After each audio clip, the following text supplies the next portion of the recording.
تعالی عنہ پخپله فرمایي وایي کله چې جنګ لا نه و شوی د جنګ نه 3 ورځې مخکې د صفوان په نکاح کې ومه ما یو خوب ولید چې په خوب کې ګورم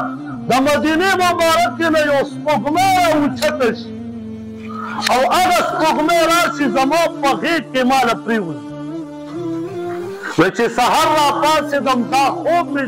چاته هم بیان نه کړه وایي په مخ مې خوشحالي وه وایي خپل خاوند راته وایي چې نن ډېره خوشحاله ښکارې خو لیکن وایي دا خوب ما چاته هغه ته هم بیان نه کړه نه مې پلار ته بیان کړه نه مې چاته یو راهب ته بیان کړه دا مې پټ وساته خو چې کله نبي علیه الصلاة وسلام ما ته د نکاح دعوت راکړه وایي ما یې فوراً تعبیر وویستو چې هغه تعبیر یې دا دی چې نبي علیه الصلاة وسلام تعالی زه په نکاح ورکړم